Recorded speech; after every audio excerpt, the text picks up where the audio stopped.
the game, cause see the boxing voice. Welcome back, gang, for the first time and hopefully many more to come. Don't forget to subscribe to the YouTube channel and click on the notifications right here, this little bell, so you can get those emails every time we go live. This is Akin, aka Jack is the Truth. I'm joined by the one and only Mr. Eddie Hearn. How are you, sir? Very well, sir. How are you? I'm good. Eddie, it's been a really busy week. So first of all, Shelley Finkel says they got in the room with John Skipper, and one of the sticking points to the 120 million deal not happening was because they wanted to know what Anthony Joshua was getting. On a platform where there is no upside predicated on on people that you've introduced to the platform, why is what the other person gets relevant? I don't think it is relevant, but obviously it was relevant to them. They wouldn't have been disappointed with what Anthony Joshua was getting. For me, it's just another excuse not to make the fight. So, like you say, I think Dazn, are a model where they pay the pay-per-view numbers that the public doesn't have to pay. So it's a guarantee. So, I wouldn't worry about what Anthony Joshua was getting, but like I said, they wouldn't have been disappointed with what Joshua was getting. Another thing that he mentioned was that they were offered 15 million. This time around by the same people that were offered triple that, and that what's in a year's time they'll probably be offered even triple at that. Is that something you're prepared to continue to do, to continue to offer them ridiculous amounts of money in order to make the fight happen? No, I think that comment says it all. In a year's time we'll get more money. Okay, why don't you just say we don't want to fight yet, we want to wait another year?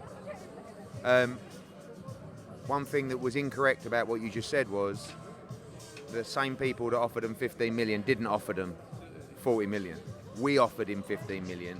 He supposedly accepted that deal, asked for a contract. We sent the contract immediately and we never got a reply. So you are right in that he accepted 15 and that offer's now been trebled and he still won't accept it. But if Shelley wants to wait a year or 2 years for that offer to go up, will it go up? Yeah, I think it will. If everybody keeps winning and if people don't get bored, I'm bored already. So I think you're better off just saying, we think the fight will be worth more money down the road and we don't want that fight now. When you say things like this in an interview, like, yes, the money will go up, we're prepared to... Not necessarily. There is a chance that the money could up. It's gone up considerably in the last 12 months. We don't know what's going to happen with the boxing landscape over the next 12 months. There is a good chance that offer may increase. But it's how long you're going to wait, before the people get bored, or before you get beat, or before AJ gets beat. Who knows? Anything's possible. Yeah, what I was going to say is the spin that they've put on, and I say I'm talking about Shelley Finkel, and the spin that they've put on them not accepting the 120 mil is that it'll be worth more. And if you confirm... Yeah, but you can't come out and say, why is Joshua ducking? This is why I'm so pleased, actually. And although I'm gutted, I'm pleased that finally the public are seeing the truth. And I'm seeing from the responses to everything now, that they're seeing the truth. Because those kind of statements show you the truth. The fight will be worth more down the line. Yes, quite possibly. But don't say, I want it now. One face, one name, one champion. Stop running, stop ducking. Yeah, let's do it in 2 years because it'll be worth more money. We know that fights grow. We know that they become more valuable as fighters grow the narrative and remain undefeated. What we can't control is the politics, the mandatories. When you make a fight like this, the timing is everything. And for me, that timing is November, December. Next year, we're going to have another mandatory, maybe one we can get out of, one maybe one we can't get out of. But again, these people, they're slippery and they're smart. But when they come out with comments like that, it's so easy for the public just to say, wow, they don't want this fight. Because why would you say that? Oh, the fight's going to get bigger, so we'll leave it. Just say you don't want the fight and say we'll take the fight down the road when it's bigger. I'm not. It doesn't make you a bad person. Just tell the truth. As you know, I'm a conspiracy theorist. DAZN have announced this new price influx, but in the long run, it's cheaper in the long run. If you pay $99 for the year, $8 a month. Are they trying to generate a cash flow in order to make a larger offer to the likes of Deontay Wilder? That's a good conspiracy theory, but they don't really need the money or to generate the money. The money's there. This is more about, I think, the mindset of the subscriber and them knowing the subscription system. And I don't think they want to encourage people to dip in, dip out. So at the moment, if you're in for a year or if you're in for a month, the loyalty doesn't affect the price. Do you understand? And by the way, I'm not a Dazn spokesman, but this is my take on it. So we don't really want you, or they don't really want you, to pop in for Canelo Jacobs and then disappear and come back in September for Canelo against Golovkin or Golovkin against Jacobs, right? But you can do that if you want. But you're going to pay $40 for those 2 months rather than $200, which you would pay on HBO pay-per-view or Showtime pay-per-view. So it's still unbelievable value for money. But what they're saying is come with us, enjoy our schedule, sign up for $8 a month, which is just ridiculous value. And if you don't think for $8 a month, when you've got Canelo, Jacobs, Joshua Miller, Usyk, Canelo against Golovkin or Canelo against Jacobs or Jacobs against Golovkin, whatever that September fight is, maybe Joshua against Wilder, then you're mad. So I've seen a lot of comments like good and bad, but generally it's to encourage people to stay for longer rather than dip in, dip out. And I think dipping in, dipping out is never good for a subscription service because don't forget there's no contract. So you can dip in and dip out. You don't have to commit to a year, but I think they want to reward the loyalty of the subscribers that stay by giving it to them cheaper. Okay, that makes sense. Okay, speaking about DAZN, I spoke with Adam Smith yesterday about the DAZN card, the card you had in Philly, where we had 2 British champions fighting on the undercard of Carol Farmer. April, Kate Taylor. Not British. Okay, two. Right, okay. An Irish champion and a British champion. My bad. On fighting stateside as opposed to these shows. You've announced the card on April the 20th with Dave Allen potentially headlining. Is DAZN affecting the quality of fights that fans get to see this side of the pond, in your opinion? No, I think the market is. You can't elaborate? Yeah, all the money's in America. Every fighter wants to fight in America right now. Every fighter, this will never change, every fighter wants as much money as possible to fight. At the moment, there is considerably more money to fight in America than there is in the UK. So we are challenged. We don't go to fighters like Luke Campbell and say, Luke, come to America. Don't box in the UK. Luke Campbell says, right, I'm #1 lightweight in the world. So I would like to earn this for my fight, a 10-round run out. And I go, wow, we could never pay you that money in the UK. So we'll put you on in Philly. So I think that's really where we're at. And I see all these, like, not going back to conspiracy theories, not really conspiracy. People, I really try and keep things basic so you can really understand it. And it's as simple as this. Right now, there's a lot more money to fight in America. Therefore, every fighter wants to fight in America. So it's up to us to try and maintain the balance whilst also being real and understanding that if we don't pay fighters their market rate, we will lose fighters. And we cannot, without hemorrhaging a lot of money, fight some of those fighters whose market rates dictate probably an overpayment in the UK. Right? So, but we have to make sure that our cards stay strong. We have a great card at the Copper Box on Saturday. We have an even better card in Liverpool next week. But, you know, there's obviously this thing, oh, DAZN, you know, is it affecting? Yes, of course it's affecting the UK shows, but not the DAZN deal, just what's happening in America. The ESPN input of money, the Fox deal, the DAZN deal as well. So I think it's a lot simpler than people try to debate. You know, it's very simple. Fighters want to fight in America. It's our job to make sure we maintain a quality schedule for Sky. what I think people are also missing is that Sky gets 16 of our US fight nights on top of our UK shows, right? And what you saw in Philly and all those British fighters, and you can't have the argument that, yeah, but that's American fighters. No, it's not, because you just said that a lot of British fighters are fighting over there as well. So we're lucky, because when you see like Frank Warren is losing fighters, but cleverly pretending he's not, to America, because he doesn't have the US outlet himself. So what he will do is he will sign Tyson Fury, he will sign Billy Joe Saunders to ESPN, say that he's involved and everything, but all the money's coming from ESPN, you know? But luckily we can do both, and that's never really been done by a British promoter before, so we're very lucky. So, you know, the only way that Sky and US broadcasters can make the bigger fights and keep the bigger names in the UK away from pay-per-view is to pay a bigger rights fee, which quite frankly is not going to happen. So we have to ride the wave of madness in the US, which will one day simmer down in 6 months or 12 months, and then everything will be back to normal. But right now you have to adapt in business, and you have to make sure that you provide your client with the right opportunities, the right financial packages, and we have the ability to do that without losing fighters.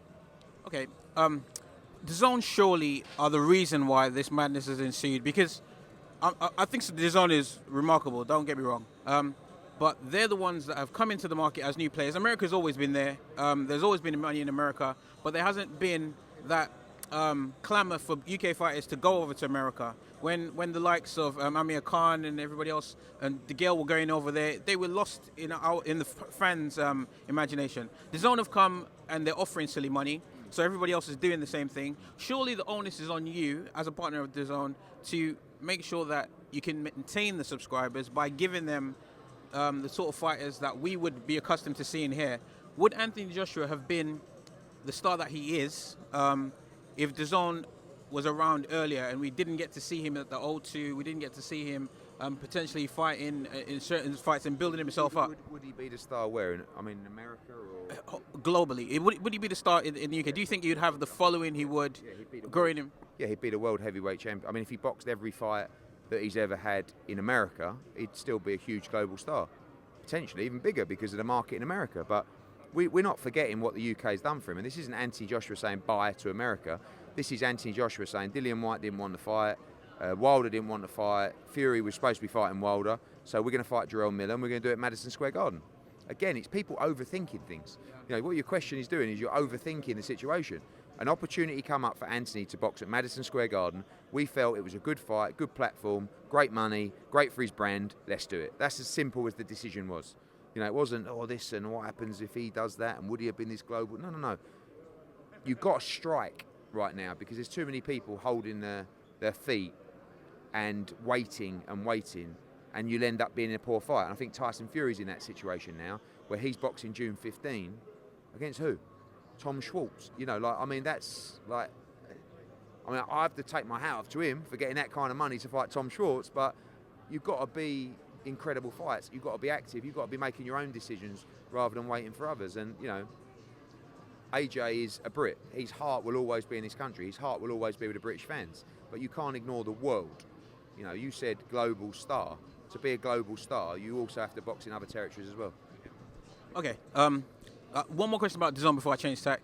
The $1 billion deal that they gave you to sign people to Matchrooms USA, has the ability for fighters to contact them directly kind of rendered that money obsolete? If GGG can go straight to DAZN and negotiate a deal, okay. If he can go straight to them and negotiate a deal, what's to stop in the next person that you try to sign on to DAZN thinking, let me go directly to DAZN and see whether I can get a better deal than what I've been offered from Eddie Hearn? That's a good question. A couple of things. One is that doesn't eat into our money, number one. Number two is I was involved throughout the entire Golovkin process. I actually felt that there was a good chance that doing a deal with me wasn't out of the question, but what Golovkin wanted was to grow GGG Promotions. So I brought in John Skipper, we had 3 meetings, we did the deal, and we're going to be co-promoting a show with Gennady Golovkin. The Canelo one was different. You know, I was at the meetings, but I weren't really that involved in that deal. I knew what was going on. to be honest, sometimes you have to look without an ego, and you have to say that my responsibility is for Dazn to succeed. So having Canelo on the platform, but not having him on the Matchroom roster, is that a good thing for the Dazn business and the Matchroom boxing business? Blimey, absolutely right. The same with Gennady Golovkin. So Dazn's attitude is, okay, by the way, the Wilder thing was more as well us saying to John, you've got to do this because we're not going to get it done. So you jump in. I don't think there'll be any more fighters that Dazn will be dealing with directly because they have too many shows. They don't have any money left after they've spent it with us, Golovkin, Canelo, Golden Boy. So it is what it is. People will always try and approach those guys, but to be honest with you, like as long as Dazn's working and we have a formidable schedule, I'm okay with it. I don't have the ego to say, no, I'm not letting him, you're not signing, because at the end of the day, it's our responsibility to put on the best shows. I'm talking about Dazn now, right? And with the biggest fighters. So if Canelo won't sign with me, but he'll sign with Dazn, oh, brilliant, go ahead. Because it gives us the credibility. When I was trying to sign Mikey Garcia 6 months ago, just when we'd launched, he was looking at this thing going, is anyone else going to join? Now he's looking at it going, okay, Canelo, Joshua, Golovkin, Usyk. So it's no problem for these guys to just slot in. So, yeah, I don't have any concerns with that. But at the end of the day, if Dazn want to keep adding dates and sign megastars, it helps me. And I have no problem with it at all. Mikey Garcia just did a pay-per-view that exceeded expectations, 400 buys, 440 buys. All right, unconfirmed buys. When you started with Dazn, you said that pay-per-view is dead. I didn't say. Someone else said that to me today. You said I didn't say pay-per-view was dead. I said I think the price point in the US pay-per-view market is absolutely ridiculous, and I think it will die if they keep going. At the moment, they're doing a pay-per-view every month, right? That's $80 a month. So if you've watched the last 4 pay-per-views, you've spent $320, which is £270 or £260 in English money on 4 fights. Like if I did that, I would be officially lynched in Trafalgar Square. So what I'm saying is, I believe that model, that price point, means that pay-per-view will die against a subscription business that is charging you the same amount of money for an annual subscription that you are paying essentially one night of boxing for. And actually on that Spence Garcia card, if you look back at the judging and the fights, the entire night of boxing, an away fighter in the B-side corner did not win 1 round in the entire night of boxing. So if you're happy to pay $85, $90 for that, so be it. But if you're going to do that, you better buy Dazn as well, because you're a mug if you don't. Eddie, you're trying to sign Mikey Garcia. Don't say too much about his performance. Mikey Garcia is a brilliant fighter. He didn't win a round, or might have won 1 round. But he tried to do something out of the extraordinary. He shouldn't have taken the fight, in my opinion. But he did, and he came out all right. I spoke to him yesterday. I would love to sign him. We'll continue to try and sign him. We've got Maurice Hooker. He could fight for the WBO welterweight world championship. So, Mikey Garcia's got a big future. I just don't think he should have taken a fight, and I think a lot of his team agree with me. But he's a very ambitious young man. Okay, let's move it to the UK. Joshua-Kovalev is fighting for the British against Liam Conroy. Anthony Yarde has just been announced as the mandatory for Kovalev. Anthony Yarde gets a lot of criticism for not fighting anybody of note, and he seems to be getting a lot of criticism for taking this fight as well. What's your opinion on him skipping through the ranks, not going through the British, the European, and straight to Kovalev? What's your take on that? Well, I don't think that, for his development, the fight is necessarily the right fight to take. But when you've told everybody that you're not interested in domestic route and you're going down the world title route, and then you get to number 1 and then you get offered the mandatory, you better take it, otherwise you're going to look stupid. I like Anthony Yarde. I think he's a good talent. But he hasn't boxed the guys that he should be boxing, like Jose Burton, like Callum Johnson, like Joshua-Kovalev, before he gets to that step. And actually, you will see when Joshua-Kovalev fights for the world title, he would have boxed a lot of those mid-level guys between number 15 and number 1 in the world, because that's the development he has to take. Now they're in a bit of an awkward position where if they don't take the fight, they're going to get so much heat. And if they do take the fight, they're gambling everything at a stage when they probably shouldn't be in relation to his development. So I hope he fights him. I hope he wins. That's how I feel about it. Tunde thinks he's the A side. He hasn't explained it yet. But what do you think in terms of him versus Kovalev? And do you understand what he was alluding to when he said that we're the A side? Because Kovalev sells out leisure centers in America, and we do. I'll tell you, Kovalev's making about $2.5 million a fight, and Yard's making about 50 grand. So should tell you the A side is in the fight. The A side's already been instructed by the purse bid. It's 75-25 to the A side, Sergey Kovalev. What Tunde did said, which was right, is that Kovalev's not a big ticket seller in America. He isn't. But you've seen by the TV money in America, it doesn't really matter how many tickets or bums you're putting on seats. The money's coming in for the champions and the big fights. So the one thing that Tunde said, which you can never argue with, is it's my opinion, right? And that's a great thing to say, because it makes everything that you think, or I think, or he thinks, totally irrelevant. Because if you don't think it's right, it doesn't matter. And he said, it's my opinion. He believes in his guy. Everyone out there thinks he's completely bonkers and nuts. Someone said that he's 20 levels worse than Eubank Senior. Do you know what I mean? So, but he's in love with his guy. So of course he's going to be funking for him. But I said in another interview today, I think he's right. I think that if Frank Warren doesn't deliver him the lion's share of the purse and Emirates Stadium for this fight, then he's done a terrible job. Well, Eddie Hearn, I appreciate your time. You've been as gracious as ever, giving your time, speaking to the Boxing Voice. Actually, we've got another one. Is Joshua fighting on pay-per-view in America out of the question? Anthony Joshua fighting. He can fight on any network, but we're with Dazn, and that's where we want to stay. If we get a ridiculous offer from Showtime to box Wilder on Showtime, will we consider it? Absolutely. But right now, Dazn will pay more money than any other network for that particular fight. So that's where we want to be. Thank you very much, Mr. Eddie Hearn. Appreciate your time. Appreciate that. Yo, if you enjoyed the video, feel free to hit the like, subscribe, and share. As always, if you want to support us to the next level, head over to the patreon.com/ThaBoxingVoice. We have tons of exclusive from Border Wars, entitled betting shows. The list goes on and on and on. But in addition to that, if you guys have questions for fighters, trainers, and promoters, this is where you can submit them. We will run out, get these questions answered, and put it back on the show just for you guys. Appreciate it. Peace.